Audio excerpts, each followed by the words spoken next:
कोल्हापूरमध्ये ड्रेनेजमध्ये घोटाळा केल्याचा आरोप आहे तो काही दिवसांपूर्वी झाला होता आणि श्रीप्रसाद वराळे आपल्यासोबत आहेत. ज्यांच्यावरती हा आरोप झाला ते आहेत. त्यांनी काही महत्वाचे मुद्दे आहेत ते मांडलेले आहेत आणि या संदर्भात जे पालिकेचे अधिकारी आहेत त्यांनी लाच घेतलेली आहे अशा पद्धतीचा त्यांचा दावा आहे. मला सांगा, तुमच्यावरती आरोप झाले की तुम्ही काम न करता पैसे उचललेले आहेत. काय नेमकं याच्यामध्ये तथ्य आहे सांगा. माझ्यावरती आरोप झाला की मी 85 लाख रुपयाचे यांच्या खोट्या सह्या करून बिल घेतलं. तर एखादी कोणतेही महाराष्ट्र शासनाचा असू दे, महापालिकेचा असू दे, सही आणि ऑनलाईन हे गेल्याशिवाय बिल पास होत नाही. त्या कामाचे 67 लाख रुपयाचे बिल मला 24 डिसेंबरला मिळालेलं आहे. त्याचं मी रितसर कुठल्या अकाउंटवरून युटीआय नंबर हे सगळं मी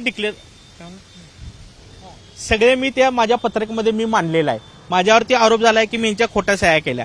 खोट्या सह्या जर मी केल्या असेल तर ऑनलाईन बिल कसं पास झालं?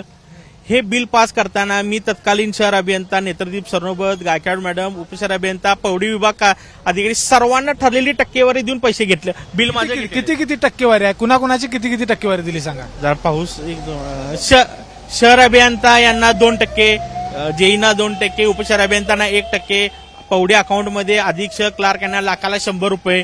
त्यानंतर जसं परत आपण लेखा परीक्षेला गेलो की लाखाला 100, लाखाला 200. ओव्हरऑल ह्या अतिरिक्त आयुक्त ऍडिशनल कमिशनर कोल्हापूर महानगरपालिका यांना मी 1% 60,000 रुपये दिलेत ह्या बिलाचे. तुम्हाला काही एका कॅफेमध्ये पण बोलवण्यात आलं सेटलमेंट करण्यासाठी. काय होता तो प्रकार? ज्या दिवशी पत्रकार परिषद घेऊन माझ्यावरती आरोप झाला त्या दिवशी मला 2 ते 4 दरम्यान फोन आला की तुम्ही या इथं या, आपण उभ्या. त्यानंतर मला सांगण्यात आलं की आम्ही तुमच्यावरती FIR करत नाही, आपण हे विषय मिटवूया. माझ्या 40-50 हजार डिपॉझिट आहे, माझ्यावरती पैसे आलं, हे तुम्ही मान्य करा. व त्या कॅफेमध्ये मला बोलून तिथं माझ्याकडनं ते लेखी लिहून घेतलेलं आहे. तिथलं तुम्ही CCTV फुटेज चेक करा, सगळ्या गोष्टी तुम्ही हे करा. आता या सगळ्या तुम्ही सगळ्यांची नावं घेऊन टक्केवारीचं नाव सांगून त्याच्या संदर्भातले स्क्रीनशॉट तुम्ही पाठवल्यानंतर तुमच्या अडचणीमध्ये वाढ होणार आहे. कारण आपल्याला माहिती आहे की राज्यातल्या कंत्राटदारांची काय परिस्थिती आत्ताच्या घडीला आहे. तुम्ही स्वतःला अडचणीत टाकून घेतली असं वाटत नाही साहेब? मी खरं आहे म्हणून माझी परिस्थिती मांडवली. हे मी आता माझ्या सर्व ठेकेदारांच्या प्रतिनिधित्वात्मक म्हणून मी इथं आलोय. सगळ्यांची सेमच परिस्थिती आहे. काय होईल साहेब? मला महापालिकेत ब्लॅकलिस्ट करतील. मी टेक्निकल माणूस आहे, मी काहीही करून जगू शकतोय. ह्यांना घाबरण्याची मला काहीही गरज नाही.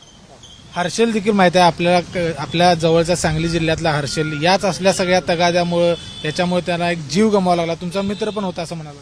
सर, हर्षल ज्या परिस्थितीत होता त्या परिस्थितीतनं गेला.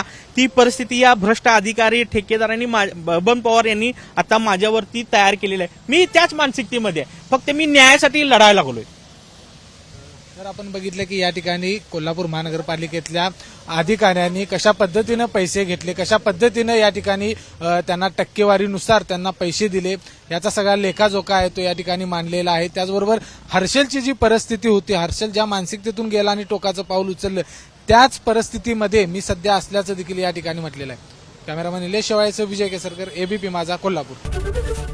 ABP माझा, उघडा डोळे बघा नीट.